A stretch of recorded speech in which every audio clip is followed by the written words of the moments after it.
नमस्कार दोस्तों। जर्मनी के तानाशाह हिटलर का एक प्रचार मंत्री था, propaganda minister, doctor Goebbels. Doctor Goebbels की एक थ्योरी थी, झूठ को इतनी बार बोलो कि सच लगने लग जाए। आज न इस दुनिया में हिटलर है, न डॉक्टर गोबल्स है, लेकिन डॉक्टर गोबल्स की थ्योरी पर अमल दुनिया भर के तमाम राजनीतिक दल, उसके आईटी सेल और नेता करते हैं। भारत में भी डॉक्टर गोबल्स की थ्योरी पर अमल करने की जिम्मेदारी बीजेपी की आईटी सेल ने उठा रखी है। एक झूठ जो लगातार बीजेपी आईटी सेल प्रचारित करती है, उसका शिकार मैं भी होता हूं।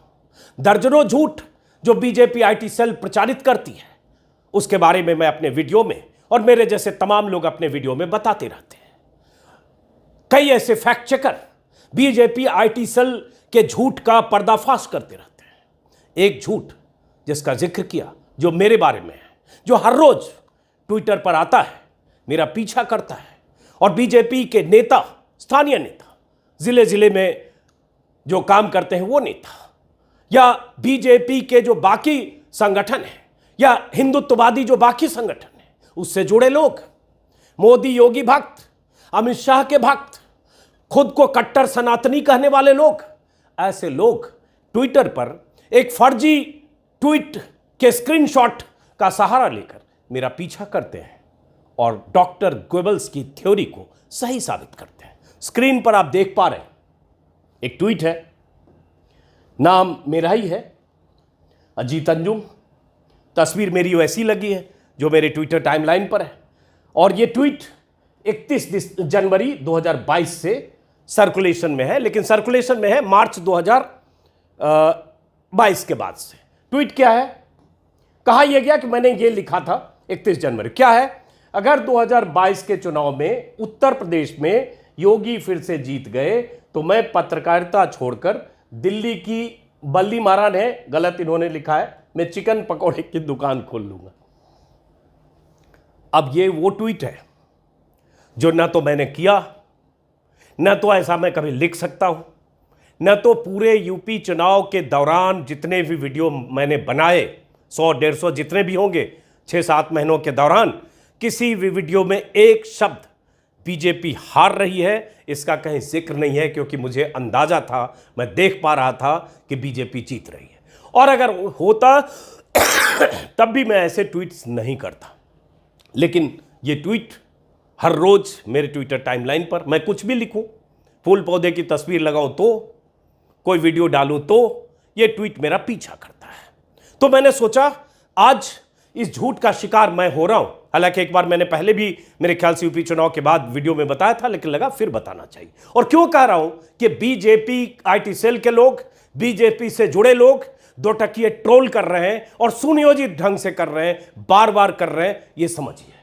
और कोई भी आदमी इसका शिकार कैसे होता है? अब जैसे ये भाई साहब ने 31 जनवरी का वही ट्वीट मेरा मेंशन करते हुए किया है, इन्होंने 2 अप्रैल को किया है, अभी मान लीजिए 4 दिन पहले। दुकान कब खोलेगा? कोई सूर्यकांत दास है। समझिए कि कहां से, देश के किस किस हिस्से से आईटी सेल के लोग कैसे काम करते हैं, कौन लोग उन्हें संचालित करता है, उन सब की डोर कहां जुड़ी है। आज ही प्रधानमंत्री मोदी ने कहा है बीजेपी के स्थापना दिवस के मौके पर कि देश भर में सोशल मीडिया का प्रचार प्रसार विस्तार कीजिए, फेसबुक, यूट्यूब, ट्विटर पर कार्यकर्ताओं की तादाद बढ़ाइए। तो बीजेपी के कार्यकर्ता या बीजेपी से जुड़े लोग किस तरह से काम करते हैं ये भी समझिए। तो फिर वही मेरा ट्वीट जो मेरा है नहीं, उसका जिक्र करते हुए फिर ये लिखा है। अब ये मैं क्यों कह रहा हूं कि मेरा ट्वीट नहीं है या मैंने ऐसा नहीं किया, वो आगे बताऊंगा। अब ये सूर्यकांत दास कौन है? पूर्णकालीन विस्तारक है, ऑर्गेनाइजेशन बीजेपी यूथ मास सेक्रेटरी हैं, और ये उड़ीसा के हैं। अब देखिए, एक भारत श्रेष्ठ भारत, जय हिंदुत्व जय श्री राम। ये भाई साहब उड़ीसा में बैठकर एक फर्जी ट्वीट या एक फर्जी स्क्रीनशॉट कहें, वो शेयर कर रहे हैं मेरे नाम से, जो मैंने लिखा नहीं। मैंने नहीं लिखा, ये कैसे कह रहा हूं ये अभी आगे बताता हूं। और लेकिन सुनियोजित ढंग से कैसे हो रहा है इसको समझिए। अब ये वैसे ही कोई अरविंद झा है, उन्होंने लिखा तू रहने दे गुरु, तुमसे ना होगा। फिर वही ट्वीट जो मेरा कह रहे हैं कि 31 जनवरी 2022 को मैंने ये ट्वीट किया था, इन भाई साहब ने भी 31 मार्च को ट्वीट किया। अब ये मैं क्यों कह रहा हूं कि ये ट्वीट मेरा नहीं है? मेरा नहीं है तो मैं जानता हूं, लेकिन आपको भरोसा दिलाने के लिए कि ये ट्वीट जनवरी 2022 को मेरे हवाले से प्रचारित किया जा रहा है। इसमें ये ब्लू टिक लगा हुआ है।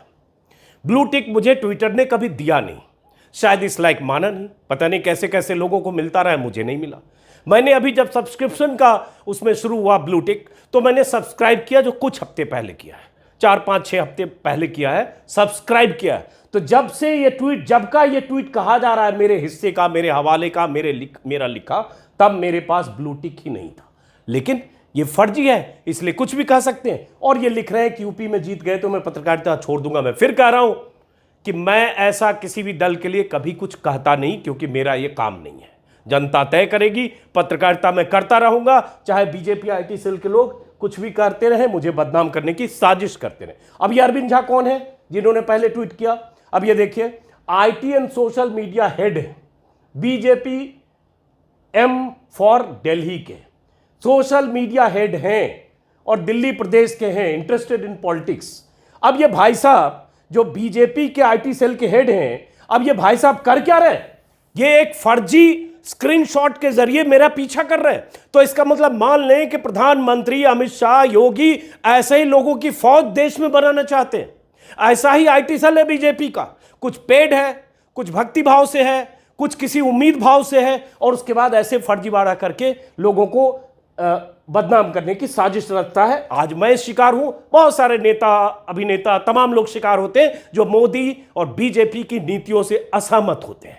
तो ये भाई साहब आप परिचय देख ही लिया, और इसलिए मैंने कहा, ट्विटर पर भी लिखा है कि ये बीजेपी के लोगों की साजिश है बदनाम करने की। और जब बार बार आपको ऐसा कोई ट्वीट दिखेगा मेरे नाम से, तो एक बार आपको भी लग सकता है मेरे तेवर को देखते हुए कि कहीं मैंने ऐसा लिखा तो नहीं होगा। इसलिए बहुत सारे लोग कंफ्यूज होते होंगे। तो इसलिए मुझे लगा कि अपनी बात रखनी चाहिए फिर से। अब देखिए, जैसे एक कोई दिव्य प्रकाश सिंह भारतीय, और इन्होंने फिर वही ट्वीट जिसका मैंने जिक्र किया, जो मेरे नाम से चल रहा है, इन्होंने ट्वीट किया 5 अप्रैल को, यानी कल। मतलब हर रोज हो रहा है, हर रोज 50 लोग 100 लोग ये ट्वीट कर रहे हैं हर रोज, और व्हाट्सएप पर भी तमाम सर्कुलेशन। ये कल का है, ताजा। अब ये साहब कौन है? इन साहब का परिचय ये है कि दिव्य प्रकाश सिंह भारतीय है, और उसके बाद दिल से हिंदू है, कर्म से पता नहीं क्या है, और श्यामा प्रसाद मुखर्जी की बनाई हुई पार्टी को वोट करूंगा। और ये बलिया से, बलिया यूपी का बलिया होगा। बलिया में बैठा आदमी, गुजरात में बैठा हुआ आदमी, दिल्ली में बैठा हुआ आदमी, उड़ीसा में बैठा हुआ आदमी, सब में एक कॉमन चीज देखिए कि एक फर्जी बात, एक झूठी बात, एक फर्जी स्क्रीनशॉट जो किसी को बदनाम करने की साजिश के तहत क्रिएट किया गया, उसका क्रिएटर कौन है पता नहीं, आईटी सेल वाले होंगे, वो सब तक पहुंचता है। और सुनियोजित ढंग से हर रोज 100, 50, 200, 600, 1000 लोग उसको ट्वीट करते हैं या सर्कुलेट करते हैं। समझिए कि किस तादाद में, किस ढंग से ये लोग काम करते हैं। ऐसे ही लोगों का विस्तार प्रधानमंत्री मोदी और करना चाहते हैं, यही मान लें, क्योंकि आज मोदी जी ने यही कहा। तो ये तो इनका परिचय हुआ। अब आगे देखिए, फिर एक कोई है, ये है लाल प्रजापति जी, इन्होंने भी कुछ लिखा, और फिर मेरा वही ट्वीट। कमाल है। अब देखिए, ये लाल प्रजापति जी कौन है? इन्होंने अपने ट्विटर के ऊपर बैनर में राष्ट्रहित सर्वोपरि, और 3 नेताओं का नाम मैं जिक्र करता हूं, योगी, अमित शाह, मोदी जी की तस्वीर लगी है। Proud to be Hindu, BJP youth leader, हाथ में तलवार है, वाणी में धार है। दरअसल वाणी में धार नहीं है, वाणी में फर्जीवाड़ा है। ये सब डॉक्टर गोएबल्स की थ्योरी पर चलने वाले पुतले हैं। ये वो लोग हैं जो झूठ की बुनियाद पर हर रोज लिखते, बोलते, सोचते हैं। ये वो लोग हैं जिन्हें न देश से मतलब है, न लोकतंत्र से मतलब है, न डेमोक्रेसी की किसी डेफिनेशन से मतलब है। ये वो लोग हैं जो सिर्फ मोदी की भक्ति में या कट्टर हिंदुत्व के समर्थक होने के नाते किसी भी हद तक जा सकते हैं। ये वही लोग हैं, क्योंकि लिख रहे हैं श्री राम के संस्कार हैं। ये भी इन्होंने भी ट्वीट किया है, ताजा है। लेकिन भाई साहब रहते गुजरात में, इसलिए मैंने कहा कि देश के अलग अलग हिस्सों में रहने वाले लोग एक ही तरह से सोचते हैं, एक ही तरह से फर्जीवाड़े को आगे बढ़ाते हैं। अब ये कोई है आशु, इन्होंने भी कुछ ऐसे ही लिखा, और इन्होंने भी ट्वीट किया, भी ताजा ट्वीट 5 अप्रैल का। इन्होंने 5 अप्रैल को ट्वीट किया, मतलब कल। अब ये आशु कौन है? नेशन फर्स्ट, एक तो इन लोगों का यह है कि ये मानते हैं कि यही देशभक्त है और देश का ठेका इन्होंने ही ले रखा है और देश मतलब इनके लिए मोदी है, नेशन फर्स्ट, और उसके बाद proud Hindu with too much hate for anti national. और एंटी नेशनल इनके लिए कौन है? हर वो शख्स जो मोदी की नीतियों की आलोचना करता है, हर वो शख्स जो बीजेपी की नीतियों की आलोचना करता है, हर वो शख्स जो मोदी की सत्ता पर सवाल उठाता है, चाहे वो रिटायर्ड जज हो, चाहे वकील हो, चाहे पत्रकार हो, चाहे बुद्धिजीवी हो, चाहे विपक्ष के तमाम नेता हो, हर शख्स इनके लिए, ऐसे लोगों के लिए एंटी नेशनल है। तभी तो कल सुप्रीम कोर्ट ने कहा है मलयालम के एक चैनल के लाइसेंस को रद्द करने के आदेश को खारिज करते हुए कि सत्ता का विरोध राष्ट्र विरोध, देश विरोध नहीं है, लेकिन प्रवृत्ति देश में ऐसी पैदा हुई है। अब ये भाई साहब ऐसे बहुत सारे लोग लिख रहे हैं। ये कोई देव है, इन्होंने भी वही लिखा, मैं दिल्ली आ रहा हूँ, पकौड़े की दुकान कहाँ लगा ये बताना, तू बेरोजगार हो गया, थोड़ा रोजगार दे पाऊंगा। हालांकि ऐसे लोगों को कहना पड़ेगा, कहना चाहता हूँ, इसमें कोई गर्वोक्ति नहीं है और अतिशयोक्ति नहीं है कि आज भी ऐसे 10, 20, 25 लोगों को रोजगार दे सकता हूँ। आपकी ताकत से, आपकी हौसला अफजाई से, आपके देखने से यूट्यूब इतना कुछ मुझे देता है कि 2, 4, 10, 15 लोगों को रोजगार दे सकता हूं। 4, 5, 6 लोगों की टीम भी हमारे साथ है। लेकिन चलिए, ये तो बेरोजगार लोगों की जमात है जो 2, 4 रुपए के लिए ट्विटर पर ट्रोलिंग करते हैं। 2, 4 रुपए उनको मिलते होंगे प्रति ट्वीट, या भक्ति भाव में कुछ पाने की उम्मीद। ये देव कौन है? देशी बंदा, सबसे पहले कट्टर सनातनी।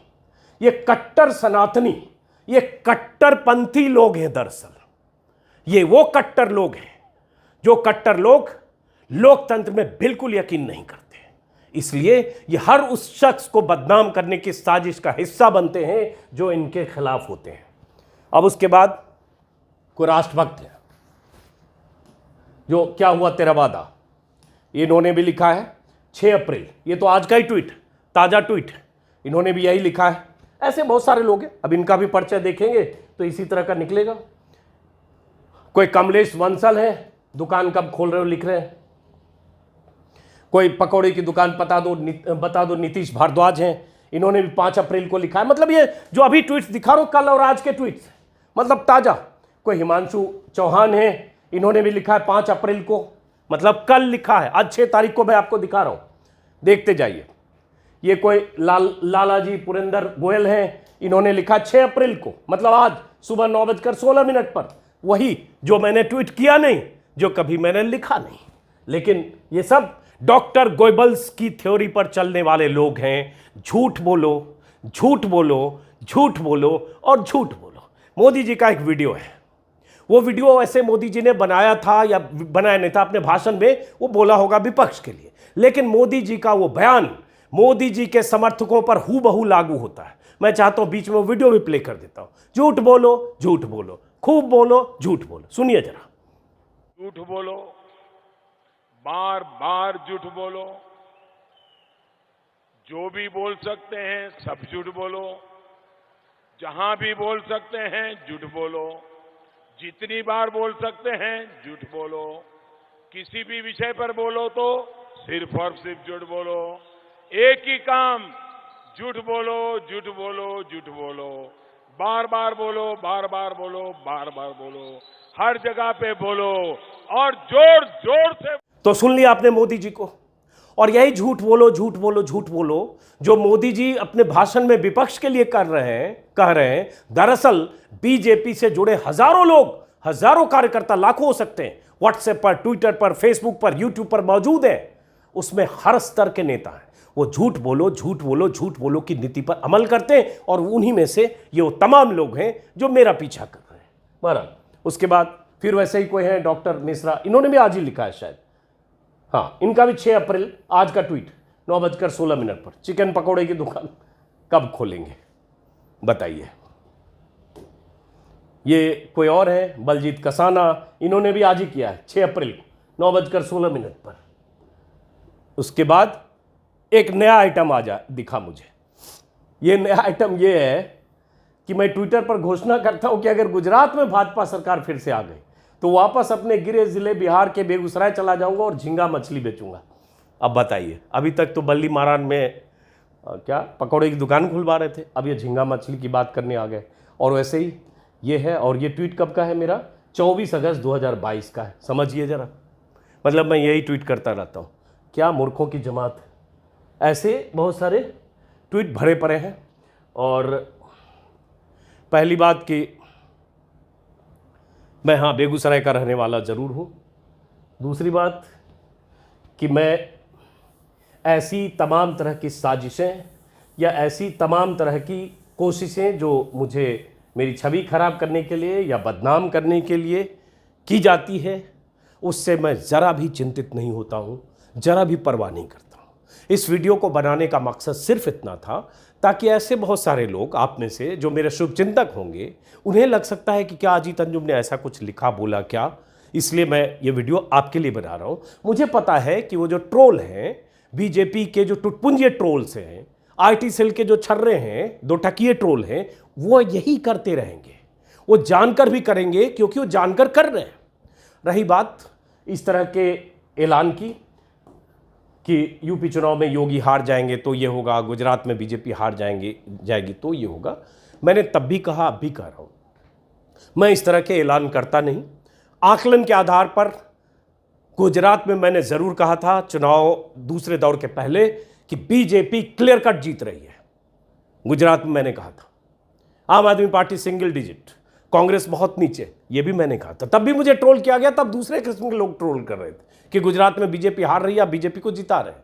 यूपी में मैंने कभी एक शब्द ऐसा जिक्र ही नहीं किया क्योंकि साफ दिख रहा था कि बीजेपी जीत रही है और मुझे लगा वो वक्त नहीं है मैं प्रेडिक्शन करूं। मुझे जो दिख रहा था मैं अपने वीडियो में दिखा रहा था और उस वीडियो में दिख रहे कंटेंट के आधार पर लोग राय बनाने के लिए आज़ाद थे, राय बना रहे थे। यहाँ तक कि उस वीडियो में एक ऐसी माताजी थी या उनके साथ उनके हस्बैंड भी थे, एक बुजुर्ग दंपति, जिन्होंने कहा मैंने मोदी का नमक खाया। उसका वीडियो खुद प्रधानमंत्री ने उसके वीडियो में कहे गए बात को जिक्र करके प्रधानमंत्री तक ने उसका इस्तेमाल किया। यह अलग बात है कि उसमें आधी बात उन्होंने कही थी, आधी छुपाई थी।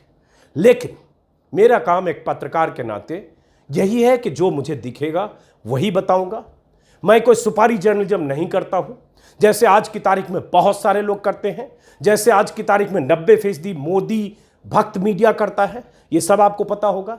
लेकिन उनसे शिकायत इन चिंटू पिंटू को नहीं है जो मेरा पीछा करते हैं, क्योंकि वो सब लोग उन्हीं के एजेंडे पर चलते हैं जिस एजेंडे पर सरकार उन्हें चलाना चाहती है और जो एजेंडा बीजेपी को सूट करता है। चूंकि मैं उस एजेंडे से बाहर हूं, इसलिए वो मेरा पीछा करते हैं, इसलिए वो ऐसे ट्वीट्स जो मैंने कभी किए नहीं, जो एक फर्जी स्क्रीनशॉट शेयर करते रहते हैं। बहरहाल फर्क इससे नहीं पड़ेगा, मैं अपनी आवाज़ वैसे ही बुलंद करता रहूँगा। उम्मीद है कि 2024 के पहले बीजेपी जो विस्तार करने वाली है देश में अपने सोशल मीडिया सेल का या सोशल मीडिया वॉरियर का, उसमें ख्याल रखेगी। इस तरह के झूठ फैलाने वाले लोग कम हैं, लेकिन हालांकि ये उम्मीद बेकार है। झूठ की बुनियाद पर ही ऊंची इमारत खड़ी होगी और तभी ये सब लोग जितने दिखते हैं सब बीजेपी के। फिलहाल इस वीडियो को खत्म करते हैं। अगर आपने मेरा यूट्यूब चैनल सब्सक्राइब नहीं किया तो सब्सक्राइब करें, अगर ज्वाइन कर सकते हैं तो ज्वाइन करें। नमस्कार।